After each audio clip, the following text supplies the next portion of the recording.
Hello, everyone, and welcome to Hit and Hustle from irishsportsdaily.com. I am your host, Greg Flamong, and with me, as always, is Jamie Uyama, Jamie University. Jamie, have I ever told you why I call you Jamie University? Have I ever told you that? I just figured because of the U. That's right. So Yeah. Jamie puts Jamie U on his name. Ever since we've been doing live shows, it says Jamie U. And I thought, since Jamie is like the film guy, like he kind of takes us to school on film and film don't lie and all that stuff. I figured, okay, Jamie University. Jamie is our little university teacher there. I like it. So that's why I go with it. And so I figured at some point I should tell the story. All right. Thank you everyone for joining us. It is Tuesday, May 9th. I hope my voice hangs in there. I was at the Laker game last night. And so that was a great time, Jamie. I had lots of fun. Oh, yeah. I saw Matt's boy get Big win. bailed out by Lonnie Walker last night. Lonnie Walker, the fourth in in game 4. So there's a symmetry there. So my voice is hanging in there. I'm gonna be a gamer today. So today we're gonna do some hot takes. We have a lot of hot takes about recruiting. We have a lot of hot takes about the football team. Jamie's predicting big things from Audric Estime. That's gonna be fun to discuss. And we've got a good one from CFP Hertz too. So we're gonna share that. So thank you everyone for tuning in. If this is your first time listening to the show, hit the like button, hit subscribe button, hit the notification bell so you don't miss us. Catch us on our podcast links. We're on Apple and Spotify. Those links are in the description below. So check us out there. We're getting really good numbers, Jamie. The show is really growing there. I'm actually very pleased by it. I figured it'd be a little bit slower to grow on pods just because it just kind of popped up, but it's doing really well. So I'm really happy with those numbers. So good job by us, Jamie. Yeah. Thanks everybody for listening, and apologies for the thing. I don't know if anyone listened to Power Hour yesterday. I got an issue with my mic right now, so I'm using the AirPods again. So sorry about for the audio stuff this week, and hopefully I'm just working on. I mean, Mike Frank's the audio king. I'm waiting for his recommendation just to see what next mic to buy. So, and then once that gets all done, we'll be back tomorrow. Yeah, we tried it out. We tried it out that before we started, and it just wasn't there, Jamie. It wasn't where the way we like it. So we're gonna fix it, and we'll get going. But before we start the show, I want to talk about our sponsor, ESQ Clothing. I got to set up the banner. We're sponsored by ESQ Clothing. There it is. ESQclothing.com. And let's do another rendition of where was ESQ this week, Jamie? ESQ was at the Kentucky Derby. At the Kentucky Derby. Marcus Freeman at the Kentucky Derby. ESQ Clothing. Look at this, Jamie. It's just great stuff. We got Marcus there, the whole Notre Dame crew there, and that's what ESQ does, man. They're all over the place at the Kentucky Derby, at the White House. Everyone's looking good. You want to go to ESQclothing.com, and what you're looking at there for Marcus Freeman is he's wearing Ga Wang's custom bamboo shirt. It is the world's first bamboo shirt that Marcus Freeman wears on every recruiting trip, every time he's out in public. And he's not he's not wearing his gear that you cannot wear from Under Armour. Anytime you see him, he's wearing that stuff. It's got stretch, it's wrinkle resistant, it's odor resistant, machine washable, so you save up on the dry cleaning bills. So you want to check it out, ESQclothing.com, and upgrade your shirt game, Jamie. Be like Marcus Freeman, everybody, and head over to ESQclothing.com. Really good stuff for Marcus Freeman. All right, Jamie, let's get into it. It is Hot Take Tuesday. ESQ is at the coronation. No, I don't think he – I mean, maybe. We don't know that. We don't know that ESQ was at the coronation. It's very possible someone was sporting it, but we didn't hear about it. If you were at the coronation and you were wearing it, let us know. All right, Jamie, let's start with a hot take from CFP Hertz, because you guys talked about one a little bit yesterday on Power Hour. Mike, Jamie, and Matt all said on Power Hour that Notre Dame is not a playoff contender this year. My hot take: we won't be in 20 contender in 2024 either. We'll be at least until 2025 until we're legitimately in the discussion. Someone, Rajan, brought up the point that there's 12 teams in 2024. So I think Notre Dame would be a contender for the playoffs in 2024. They're making it in the top 12 in 2024. Yeah. I feel But I think CFP hurts because when we talk about like playoff discussion, he's talking about semifinal. Can you win a game in the Final Four? That's I think like kind of what what you guys mean too a little bit. Like obviously, can you get there this year? But like, can you be competitive in the Final Four? I mean, I think they have a shot at 2024. I think that is. I don't think it's. I would say a CFB hurts. He said it's maybe of a lukewarm maybe take because it's like one of those things. It's like so much is going to depend on this year. Yeah. And how like in particular like the guys from the 2022 class, like how those guys look this year. Because if it's kind of like how like if you look at the 2017 year, if you look back on that, there was a lot of signs that pointed to 2018, like they're going to be real. Like they're although they were losing like a lot on the old line and stuff like that, but the defense in terms of like that was when 2017 was kind of like a breakout for Khalid Kareem, Julian Okwara, Dalen Hayes to a certain extent too. So the defensive line was really and then obviously Jerry Tillery too. That was like easily his best year, right? So that like took a big jump. And then Tavon Coney was really like phenomenal the last like 2/3 of the year and became like one of the best linebackers in college football. And then Tranquil was finally healthy and had a great. So they were set up, and then they were getting Gilman, and so there was a lot there to suggest that. And Julian Love obviously had that monster year, right? So that all kind of set up. Troy Pride wins the other cornerback job from Nick Watkins by the end of the year too. Like it all set up for 2018 for that defense to be real. So I think it just kind of depends on where they're at this year. Like I think if you see like Jalen Sneed, for example, like someone like him, Nolan Ziegler, whoever, right? Like one of those linebackers, at least one of them, kind of like step up and you're like, oh, this guy's going to be like a dude. If he's not already a dude this year, he's going to be a dude the next year. I think that kind of thing is important.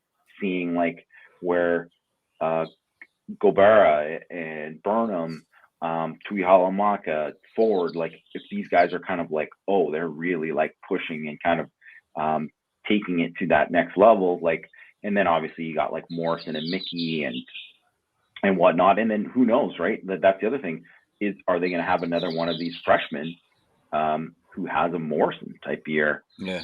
Because if you look at it, and I wrote about it in 6 Slots last week, they had like Mayer, Hamilton, Morrison, Alt. Those were like 4 like breakthrough freshmen that they all had, and then all of a sudden those guys took it to Morrison, you expect him to take it to another level this year, but like you saw these guys were like so good they had to get on the field. Like even Morrison, I mean, Lewis was a returning starter, played a ton, right? And then he beat him out, right? So is there a guy like that in this class, or 2 of them, right, that can really step up? And that's really what's going to depend. And obviously there's the quarterback situation too, but like, Thomas and Merriweather, there's so many young guys on Notre Dame's roster that I think if they have the kind of years that maybe not even that you expect them to, but just to show that they have that growth, and that's going to dictate everything of how we view like 2024 and whether or not like, hey, they can be like one of these teams that makes it into the 12, or oh no, they're like a team that can really like, actually push. Maybe they could be an actual contender for the championship. So when I was listening to you guys yesterday, I was pretty strongly like, I think they're underrating Notre Dame's chances in 2023. But then the more I thought about it, I was like, because Mike's main point was like the receiver stuff, like the skill positions. And I thought, I don't know, like I really like Tobias, and I really like Jaden Thomas, and I think Colsey will be fine, and I think Tyree has a chance to be something. But then I thought, man, if something happens to any of these receivers, especially Thomas or Tobias, like they're kind of in a bad way there. I mean, just in terms of like obviously someone could take a major leap that just you don't see it coming, and that could change our perception. But if anything happens to them, it could be a problem. And I'm gonna skip the order because I Like thought Kevin, we would get to this Kevin later. Austin. Yeah. Like that was a perfect example of like everyone was like, well, this is the year for Kevin Austin. Then it's like 3 years later, right? So, and then even then you could see the rust on his game. And, you know, I mean, he's easily one of the guys that everyone can point to and just say like, man, this guy never reached his potential because he could, I mean, some of it through fault of his own with getting suspended, and the other part with obviously injuries, right? So that kind of hurt him. So, I mean, you just don't know, right? You just don't know. And the other part is schedule, right? So this schedule, I just, you know, I laid it out in Power Hour too, right? Like when you have Ohio State is clearly more talented than Notre Dame. Like they just are. Like they have more talent. I understand that game's home. I'm not saying Notre Dame doesn't have a chance to win that game. They do have a chance, but they're definitely like underdogs. Like they'll have to play a certain, just kind of like how they did last year to keep it close. They'll have to play a certain way. They'll have to play really, really well. They'll have to do certain things. They'll have to get breaks in that game. You know, Clemson, I think you have to kind of see where they're at on offense, but I expect them to be much better on offense. And that game is on the road. It's going to be at night. It's going to be a tough game. And then, I mean, USC's got Caleb Williams. Like, I mean, they're going to be in any game because of that. So even if I like Notre Dame's team on paper better than USC's, they have the best player in college football on their team who clearly like elevates them. Like if they didn't have Caleb Williams last year, I think Notre Dame beat them by 2 touchdowns. Easy, right? So that's just kind of how it is. And then if you look at like 2024, I mean, I'm just running to the schedule right now on shout out FBS schedules because they always got the thing set up. But I mean, they open at A&M and it's like, maybe that game's gonna be really tough, but maybe like that'll be a new coach and whatever, right? Like you don't know, right? They play Northern Illinois at Purdue. Who knows how Purdue's gonna be? Miami, Ohio, right? Louisville on the road, or no, at home. Louisville at home. Sorry.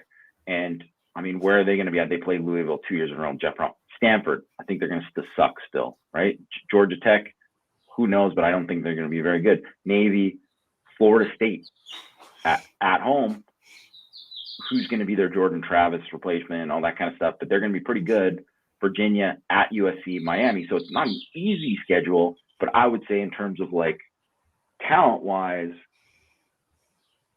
you know, Notre Dame is going to be, I think, better than most of the majority of those teams. You could say like, well, USC is the only team that I see that is probably going to have even or better talent than Notre Dame, because even with you know, Florida State, I mean, they're going to be really talented, but they're still taking a ton of transfers. And I'm like, okay, it really worked out with Jared Verse. They picked up the kid from, I'm sorry, I believe it's Albany. I can't recall what FCS. Yeah, he was. And he became like, and he's in like an elite rusher, and then he stayed in school. Okay, that's great. But like, those guys aren't going to hit every year.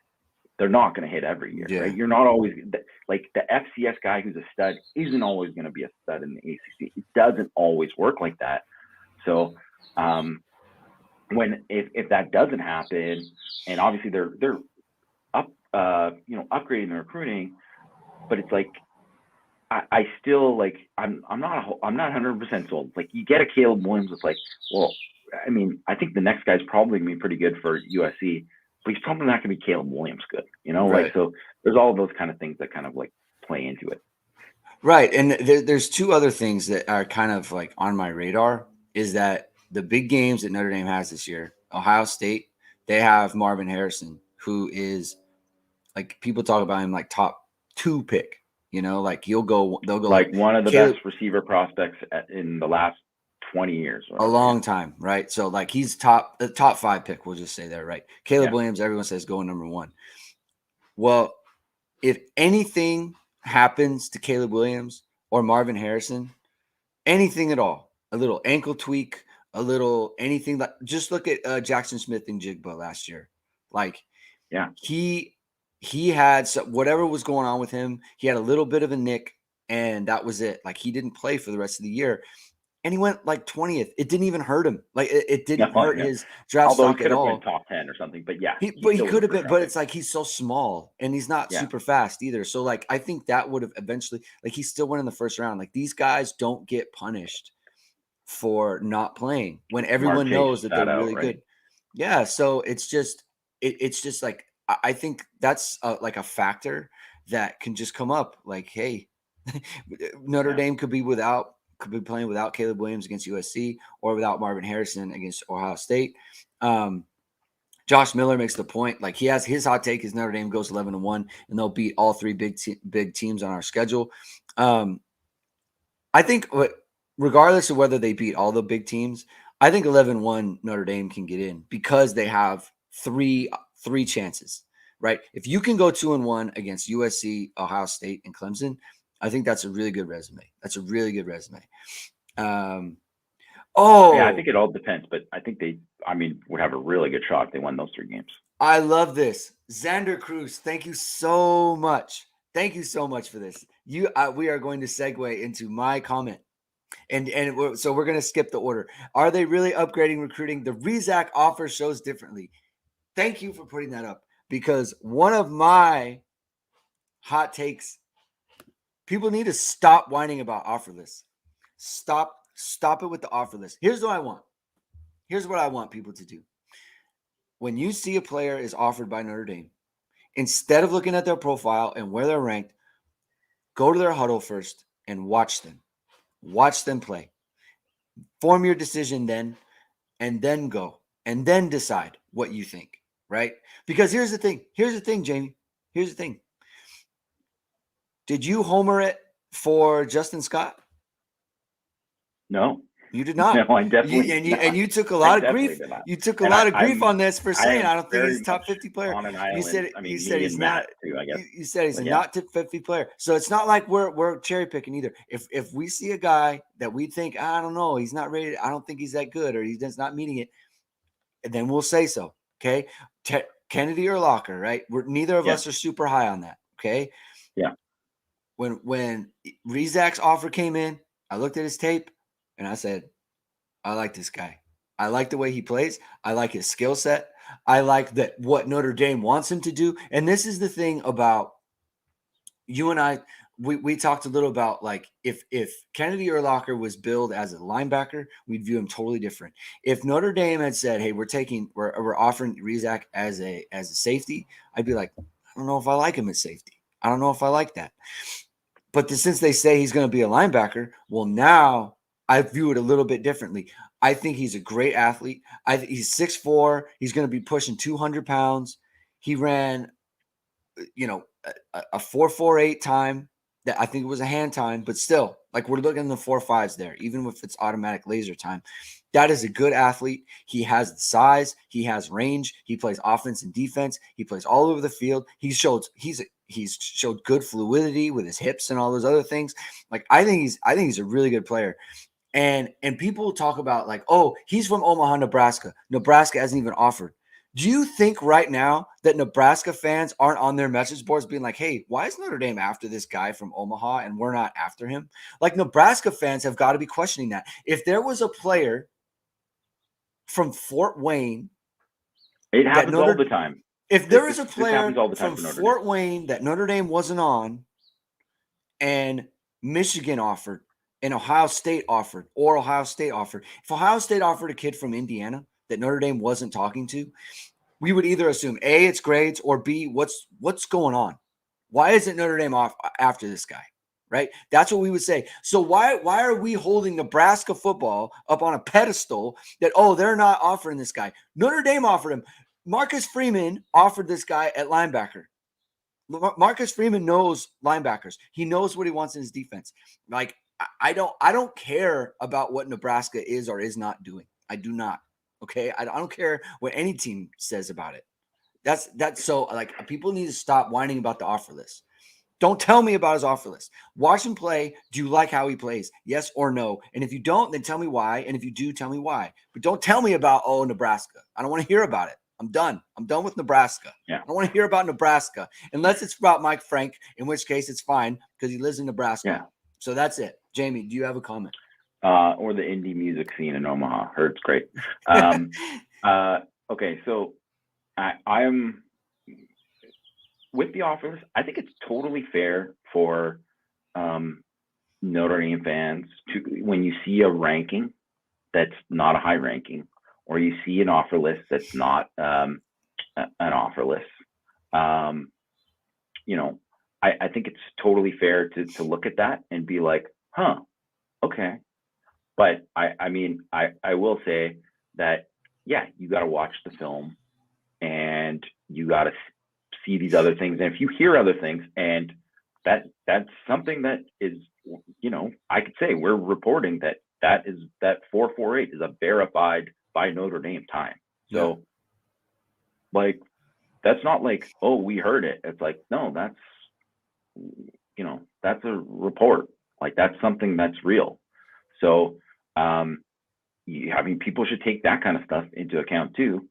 And also too, like, I just want to remind, like, all these people, and whatever, I you know, Xander Cruz, nothing is going to sell when there's someone he's the guy who's, I mean, no disrespect, Xander, you're always in here or whatever, but you are. Xander's skeptical, right? Skeptical. Xander takes the skeptical side, I guess. That's fair. Yes. I think that's fair to say. And that's fine. It makes for good discussion. I don't care about that. That's fine. Do whatever. I'm not hating on anyone to do that. You know, but I think one of the things is that I think that you have to, okay, look at Armel Mukum last year. So Notre Dame flipped him from Stanford, right? And remember, obviously Stanford wasn't recruiting like great, and Stanford was definitely not in a big spot. And then Armel Mukum, I mean, this is, first of all, I always hate this when people just rip on or say super negative stuff and like a kid's commit post. I'm like, just save it. Start another thread. I hate that, but whatever. That's just me. But Armel Mukum, they're like, there's people in the commit post on Irish Sports Daily who are like, the offer list is pathetic. They should have just saved the Scully for 2024. This is our response to Keon Keeley, blah, blah, blah. And I think a lot of the thing too is like people were responding because they were bitter about what happened with Keon Keeley. So they're like, Armel Mukum, he's not Keon Keeley. Yeah. He's not close to Keon Keeley. I mean, same thing with like Ben Minnick and like, well, it's the same thing. Yeah. But it's like imagine if Ben Minnick eventually, if you look at when Ben Minnick, they picked him up, there was like things there because he had like a really good, like he had good track times and stuff, like, so people were like, okay, that's great, right? Like, people were accepting of that. But imagine if Peyton Bowen had decommitted the month before. People would have ripped on whatever, and it's all just a response to it. So I think with Mukum, I can say people were proven wrong by that. Like those are just dumb responses at the time because I think watch the film. There was a lot of good there on that film that you could see why Notre Dame offered and flipped them.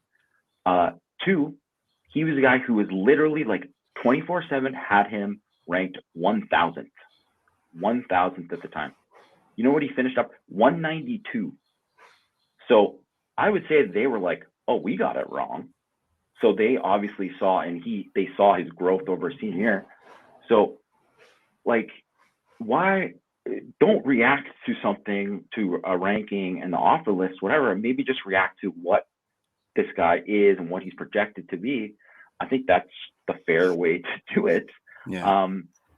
And then the other thing is too, is like, I think just to build off of that point that you're making, Greg, is okay. If the guy doesn't have this offer, he doesn't have a Nebraska offer, he doesn't have an Iowa State or whatever, right? Doesn't have those offers, and you're like, okay, why? But if I'm Iowa State or if I'm Nebraska or whatever, I'm like, well, Notre Dame offer. Like, are we totally missing on this kid? And like, we need to go back and look at him. And I'm not just saying that because it's like Notre Dame is Notre Dame and blah, blah, blah, blah, blah, right? I'm not saying that because of like the name, like people's, but I think you can look, if I'm looking at what this staff, you know, in terms of like just their identification of guys. And obviously you have to kind of see how it plays out with development and all that, but you can say Armel Mukum, right? Went sky high, way up. They took him in the summer, right? Ben Minnick, right? Ben Minnick, you know what he was in May? He was 864. Ended up as a top 250 kid, right? You could say Joe Otting was like another guy. People were like, what the, I don't get this, right? I don't get this. And ended up as a 4-star, right? Like, there's a lot of guys like that Notre Dame has had where it's like Brandon Hillman, like literally was like he didn't have a ranking. He didn't have a ranking, right? Like, and I mean, Notre Dame was one of these in this group of teams that all offered him at the same time, but it was like, it was pretty obvious. It was like, well, you just watch the film and you're like, offer this guy yesterday, right? Like,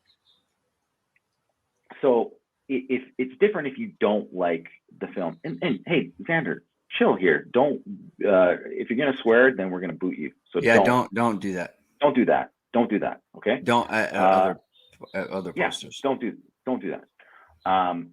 So if you disagree, fine, whatever. Be cordial about it. Like, don't be ridiculous. But yeah, I mean, that's the whole point too. Is like, people are gonna rip on this, and I'll just say, like, if I thought this was like bad, and if you thought this bad, we would say it. We'd be like, I don't think this kid's good. I don't get it. We didn't. We were skeptical of Kennedy Urlacher at safety. We were skeptical.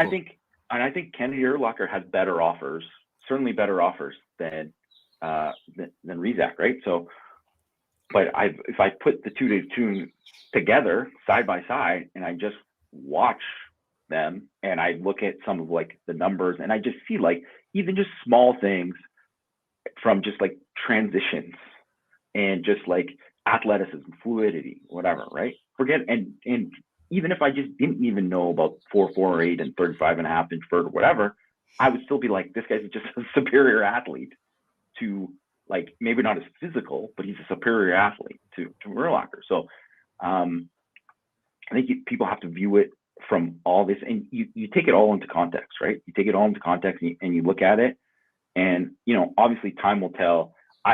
My opinion, so I have him as like kind of like a high 3-star kid is how I would put him right now. Like, I give him a grade of 89, but like, I will be, and if you look at it, he's a 5.7, which is a high 3-star on Rivals, and he is, I think he's an 87 on 247, right? He's a guy that I think will likely move up quite a bit in rankings. And honestly, too, if other teams aren't looking at that Notre Dame offered him and all this kind of stuff, and then like re-examining him, then they're doing it wrong. But I'm telling you right now, they are looking at that, because that's the job of these people who are, especially in personnel, to do it and to go and look at it. And I mean, I don't even know, Notre Dame might have only went there because, you know, they went to go see 2025 Christian Jones, right? That might have been the main reason why they went there, and then they saw him. But I mean, that kind of stuff happens all the time. Like, literally, like, you know, like, I mean, maybe Mike Elson's totally full of crap or whatever, but he told the story of how he found out about Myron Tagovailoa. He saw him in the tunnel when they were going to play USC, and he's like, "Who's this kid? This kid's huge. Blah blah blah. Look, this guy's going to get whatever." And then that's when they started looking into him. And sometimes, like, it can be just that, where that gets the ball rolling, and then they obviously looked into him. I mean, I'd say it ended up being a pretty good thing that he saw him, right? You know, he ended up obviously being a 3-year starter for Notre Dame. I just wonder, like, what is the claim that Notre Dame like can't recruit linebackers? Like, really? That's what we're saying?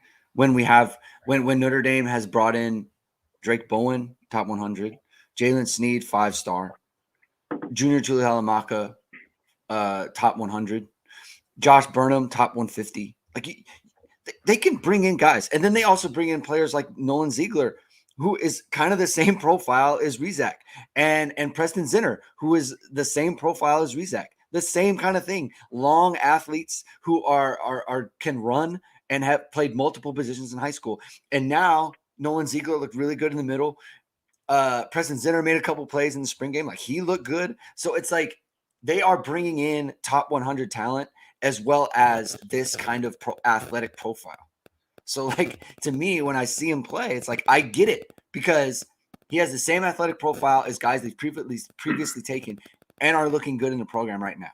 And they're also bringing in top end talent according to the rankings. So like to me, that's where it's like, hey, like what are we actually claiming? Like Notre Dame is like not like small timey or linebacker recruiting. Like that's one of the most loaded positions on the team. So I mean, Prince Colley had to leave the program because he couldn't get run, and he was a Butkus Award winner, you know? So, like, that's where I'm coming through on this. Let's move on to the next one because Jamie has another one that he thinks is gonna blow up nationally, and that's Cole Mullins. Tell me about it, Jamie. Yeah, so Cole Mullins, obviously, if you look at his like national ranking, I think he's like 650 something or whatever, right? He's not like in the composite. He's not a very highly ranked guy. But I just think that he's going to be a guy that when all is said and done, he's going to be a guy who's like a top 200 level kid. I mean, and I like him. I have him as like a low 4-star kid right now. So like, 300 range or whatever. Like, I think there's a lot of room for growth there. I think, being like a guy who's like legit 6'4", 240 already, the way he moves, you see him, obviously he's a guy who plays linebacker, plays a little bit of edge. I think if he's a guy who concentrates on playing on the edge too, he's only going to get better and better. But you see like the traits in terms of like the twitch, the ability to like dip and bend. I think he's got an extremely high ceiling, and he would be out of the guys right now that isn't that aren't like super highly ranked.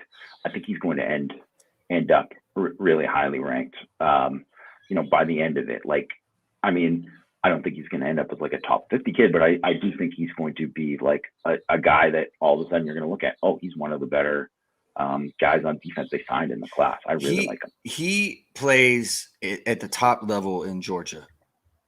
I mean, he plays against real guys, and he's dominant. I think his problem at the moment is he's in that 240 range. So it's like I think the services, just generally speaking, they have a problem with guys you don't know what their position is. You know what I mean? Like, and so like I think for him, it's sure. So it's like, is he going to be strong end? Is he going to be a like drop in like Notre Dame's Viper position? Like, what is he actually going to do? And I think that's where you can. Well, I say you speaking as a service, like they can kind of miss on somebody where it's like you put him kind of in the mid category, right? So what is he like? Like he's like right on borderline, like 4-star, 3-star guy.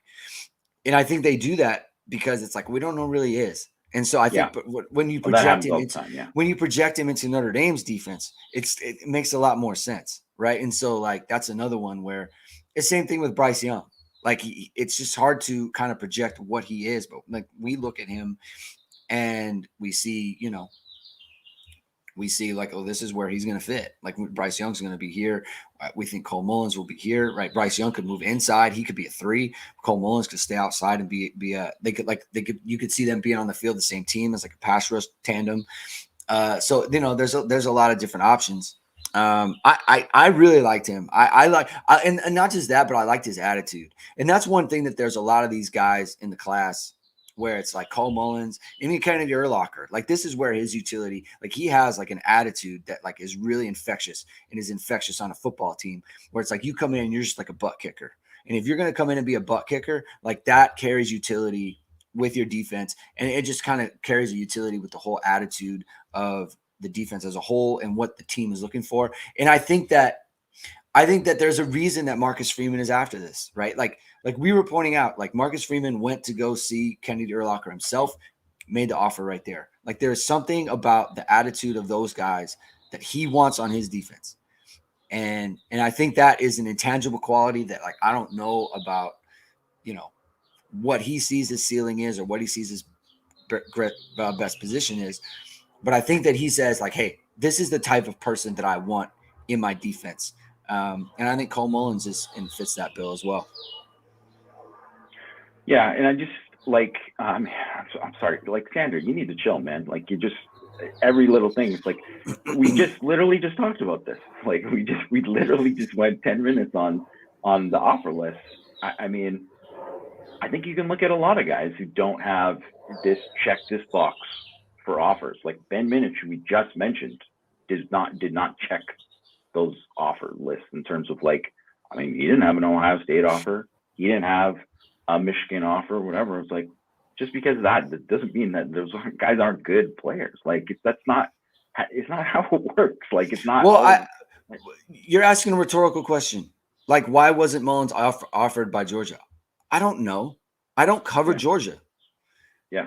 I don't cover them. So, like, why I don't know. I'm talking about Notre Dame's defense. This is why he fits on their defense. That's why. And then the other thing is too is, like, I mean, if you're just gonna be like call it what it is, it's like, well, Georgia's already got guys that they're like, I mean, it could be that Georgia has, like, we're only taking one Viper or one Viper, that specific type of guy in this class. Maybe it's that. Maybe it's that they're battling for like 3 5-star guys, which is probably what it is. So I'm sorry, Notre Dame isn't battling for those guys. So it's like, who cares about Georgia? It's like, I'm sorry, like, Notre Dame isn't going for those guys. They can't, or they don't have a shot at those guys. So it's like, yeah, that's why they're not going for them. Like I don't know. It's just like one of these. It's like it's a totally inane thing. Like, I mean, I don't know how you sleep at night. You just must be thinking about, like, all these things that didn't happen. It's just like, I mean, I think people can totally judge and be like, hey, this is where, the rankings are now. I'm not happy with defensive recruiting, whatever, blah, blah, blah. That's fine, whatever. I think there's a lot of guys who are going to move up that Notre Dame have committed right now. Also, if you look at it where, they're in on a lot of the guys that they're in on right now that are going to be important guys for June are guys who are highly rated. And it's obviously, you got to close on them. But it's like, you could have said the same thing about last year. It's like, if they didn't land Christian Gray in the summer, right? It's like something like that. They didn't land after they lost Justin Frank. If they didn't land Micah Bell, all of these kind of things, well, then they did. So you got to let it play out. I think it's some of this stuff is like, okay, I mean, look at it in August, and it's like they strike out. If they strike out with, like, KVA, Justin Scott, whatever, blah, blah, blah, all these guys, then you're like, okay, Malachi Williams, they don't end up getting any of those guys, Elijah Rushing, whatever. And you're like, wow, they went 0 for those guys. I'm like, yeah, that is a problem. That is a serious problem. But, like, maybe wait till that happens before you freak out.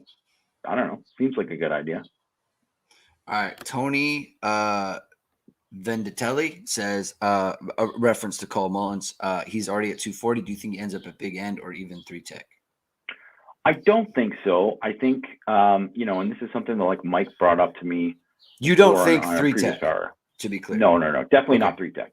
Okay. Definitely not 3-tech. I mean, I guess technically he could be a big end, but the reason why I say like Gobera didn't end up isn't there. It's like, if you look at Gobera and Mullins, they're different kind of athletes. And, like, how I would say, like, Bosky's 265.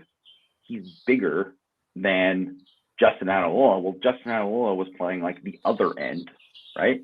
It's like, well, Bosky has a different skill set.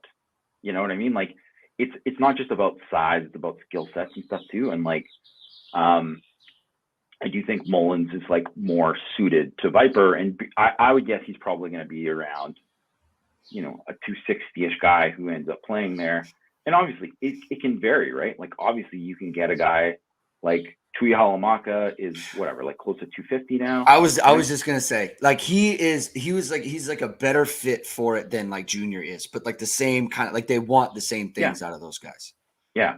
And then I think like it's one of the things with like Burnham right now, where I think he's around like 240-ish, right? Or some, I mean, he might be closer to 245 or whatever he is right now. But I think I'm pretty positive he's going to stay as a Viper. And that was like something that Al Golden was talking about last year. He's like, oh, he's going to be a guy who's like 260. And it's not always like, oh, 260, he's moving to big end. It doesn't always necessarily compute that way, because it's more about skill set than it is like just size. Yeah. All right, let me go to one where I do think Notre Dame has made a mistake, and this is not a recruiting comment. This is just more of like roster management.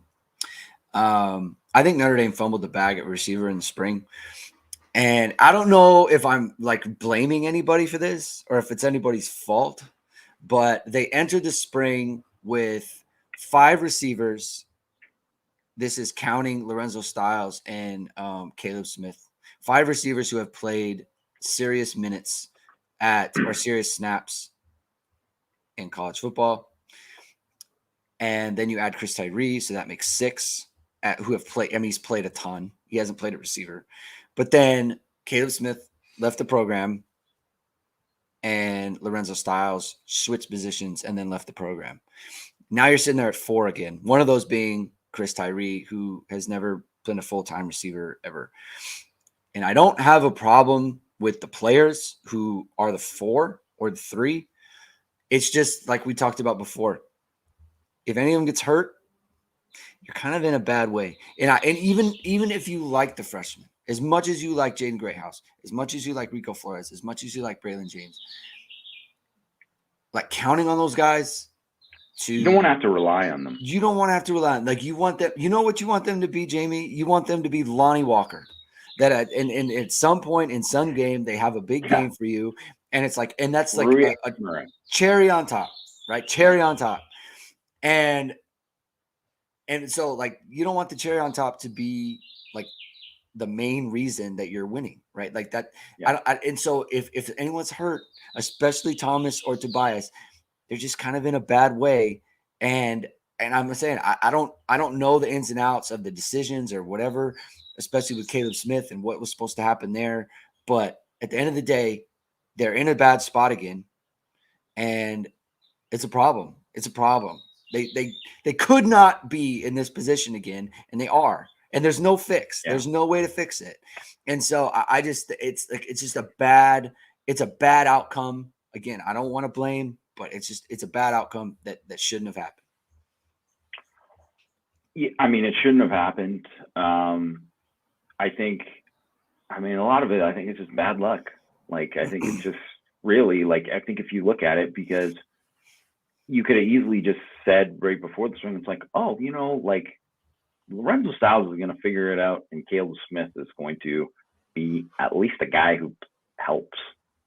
And both those guys aren't there anymore. So, and I think specifically, I think Styles, maybe I think if people who kind of knew that there was always a kind of thing with him, kind of similar to Diggs, where it was like, maybe he's not all in. Like, you think about this, like after the Oklahoma State, like he had the big bowl game, there was like, he's thinking about maybe leaving. You're like, what?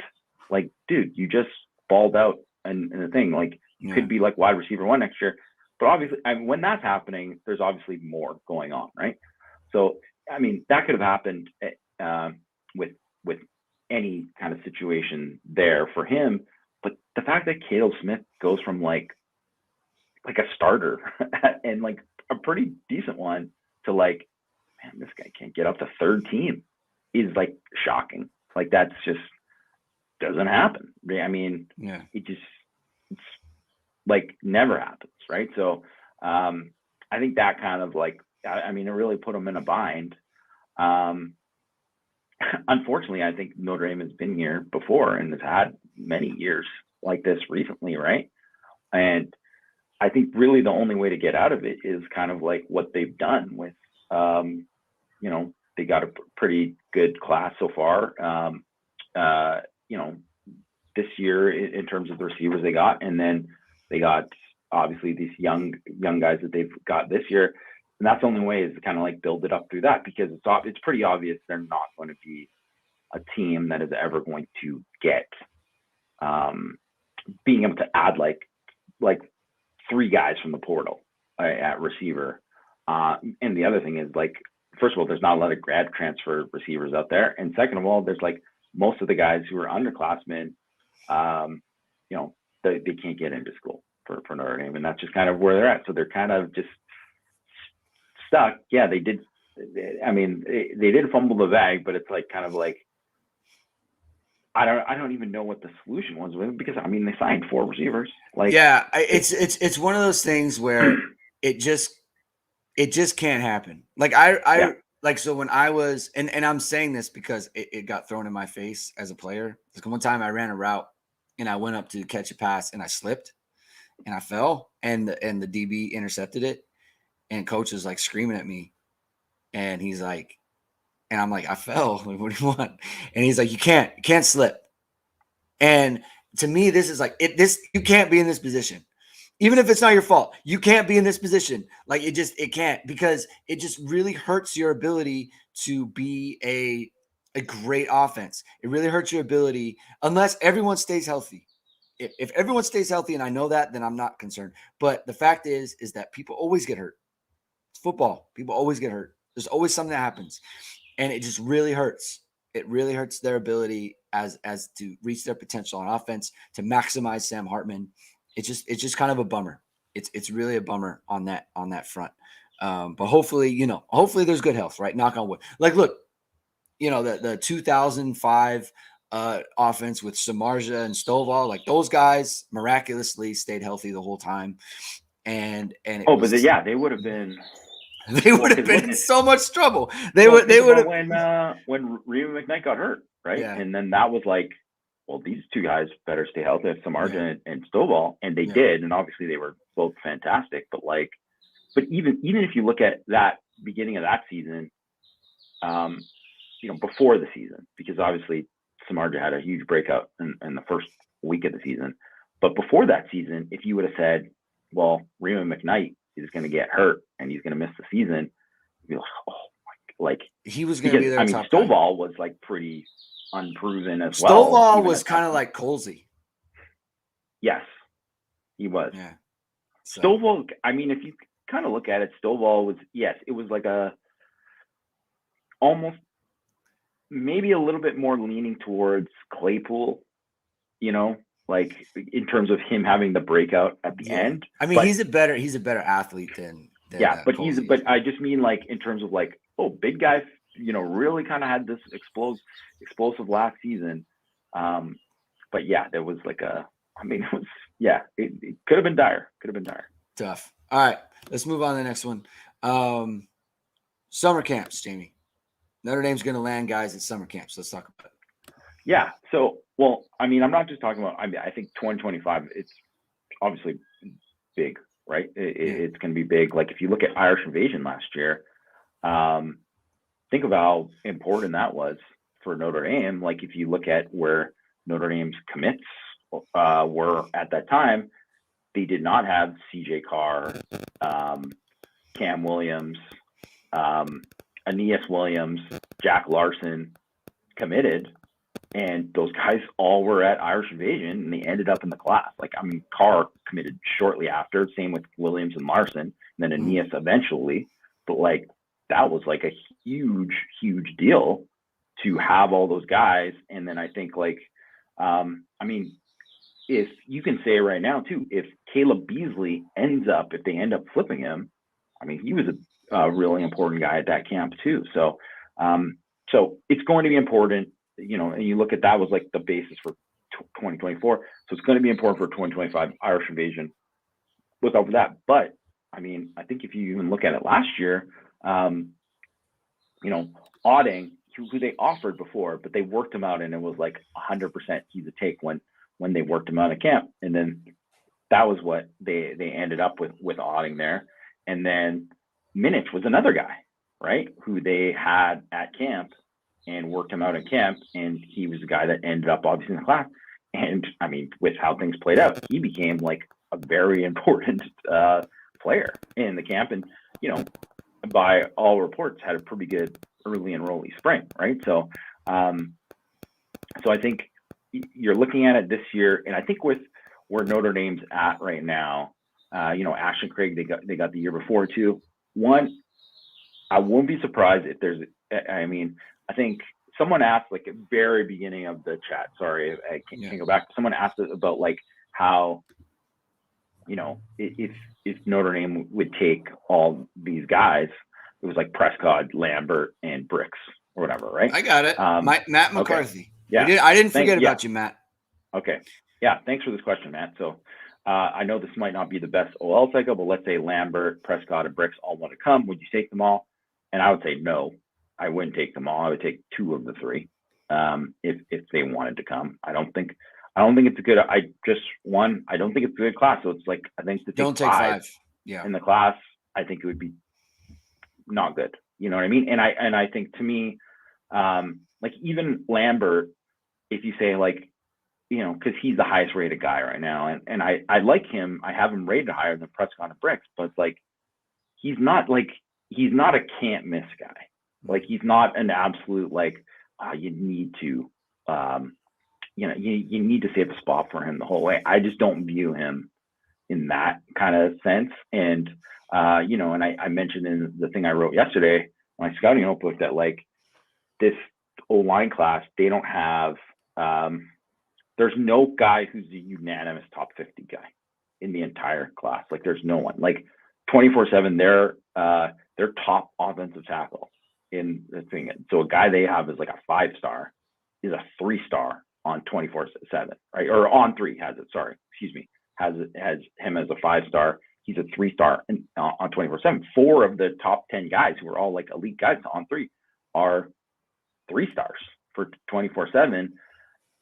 That's not common to have that big a wide of gap. Like sometimes you're like, I see this guy's like a top 150 guy, not a top 30 guy. Like that happens quite a bit actually, but like to have that big of a gap, like where you're like, this guy's not a top 400 guy or something, like that's pretty huge. But that just shows it's like there's a lot of variance in terms of like there's a lot of guys who are like super like heavy, who if they got to get their weight in check, I think they could be great players, kind of similar to like a DeJuan Jones, Evan Neal types, right? Like that could happen for them. There's also a lot of guys who are like Anthony Knapp, who are like, they have these pieces there, but it's like if they got to put on the weight, and you're going to see there, Joe Alt, whatever, right? Those kind of types, right? There's a lot of those kind of guys. And I think you'd say like, oh, you should take, one way to approach it is like take as many as possible and then see who hits and whatever. But it's like, you don't want to be stuck with anyone. You don't want to you just don't want to be in that situation. Then all of a sudden you're just, you get into a kind of situation where it's like, that 2018 class for Notre Dame, which Patterson was the only guy who ended up playing right out of there. And he was like a late guy.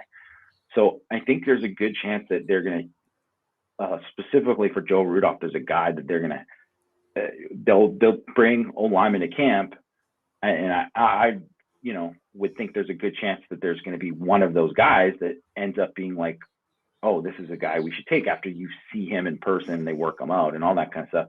So I could see that happening. I could see it happening at, obviously like DB. I think that as Matt kind of said on Power, they're probably going to end up having to turn down some of the safeties, the guys they have on their board now. But I could also just see them like, really, or linebacker or something, because linebacker, I think, Rizak was a guy who probably would have been a camp guy if they didn't think like there's going to be other guys like that. And I know that won't thrill some people that it's going to happen.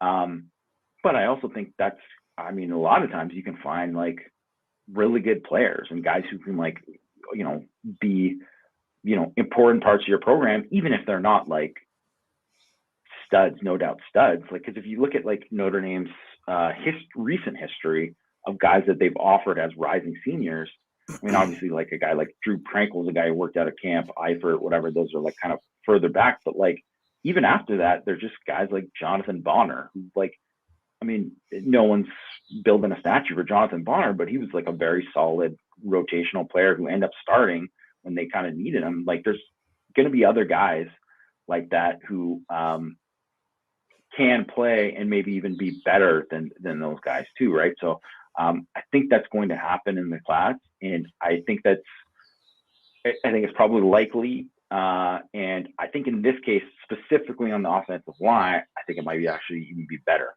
So like, let's just say Prescott does commit, but they don't get Lambert or Bricks or whoever, right? Yeah. If they're going to take a fourth guy, I'd almost, prefer if they would be a guy that they're like, they saw him in camp, they worked him out, they were like, this is the guy, they measured him, they did athletic testing, all that kind of stuff, and they're like, this guy checks the boxes, this is the guy that we want. Yeah. Let me see. Cameron Crazy asked a question about safety recruiting. Peyton Woodyard is taking visits to Bama and Ohio State. Does Notre Dame work to get a visit? They'll probably work for it. I don't see it happening. This is what I think would happen. This is what I think happened with Peyton Woodyard. As a sophomore, his cousin Kyle Hamilton was on the Notre Dame football team, and he was obviously a great safety. And I think that's when he was coming to Notre Dame a bunch. He was coming out to games and all those other things. And it was like, okay, Kyle's here. I can see him play. I'm all about it. Like, I'm all about Notre Dame. He loved Notre Dame. And then Kyle moved on, and then Peyton started looking at other schools. And that's when he was like, you know what? I think these schools are more my thing than Notre Dame is, right? That's what I think happened. It's just like the shine kind of came off when he no longer had a family member who was in the program.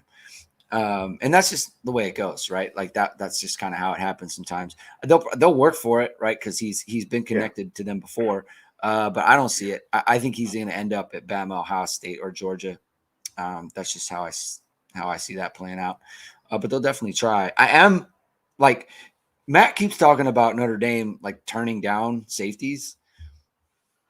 Who are these safeties? If you tell me, it just means like guys that they have offered right now we're going to visit. So for instance, like Paul Menke, right? Like that's a guy that, I mean, he'll either be in or he might want to get in, but it's like, well, if they land, I don't know. I'm blanking on the safeties right now, but like if Marquise Gallegos, Dewan Lane. Yeah, if Gallegos wants to come, they're going to be like, well, maybe we're not taking him. Like that's what he kind of means. I think they should take Menke. They should. This is the problem I had with the Kenny Urlacher thing. Like, don't tell me you're turning down safeties and you have Kenny Urlacher who I don't think will end up at safety. Yeah, he's not going to end up there. So don't turn down people who can actually play a position. Like, if we're going to have a conversation about like positions that we don't like, we need to get off linebacker and start talking about safety, because like, look, they got to land Marquise Gallegos and or Dewan. I think so. Yeah, they really do. I mean, that is super important. I think one of those two is crucial, and two is would be everything that two is a good job. You did a good job. One is like, all right, you did what you had to do. Zero is not good. So that's how I feel about that. Jamie, we'll talk about Audric Estime next time. We'll talk about him a little bit later. That can hold off because we're about an hour, Jamie, and I think that's a good time to end it. Thank you everyone for tuning in. I had a great time. I have fun talking about this. It turned into a good show. If this is your first time catching us, hit the like button, hit the subscribe button, hit the notification bell. We're darn near at 6,000 subscribers. Subscribe to the show. We got stuff coming all off season. 2 shows a week. It's going to be going on all the time. I've got an interview tomorrow with another Notre Dame former player, Sean Crawford. I'm going to be talking to him, and that's going to be going up tomorrow as well. So you're going to want to look for that.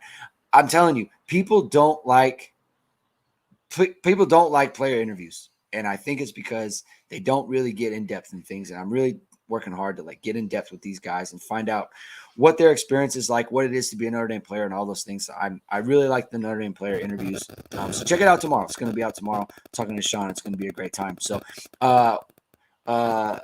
Anything else, Jamie? Anything else you want to hit on before we get going? No.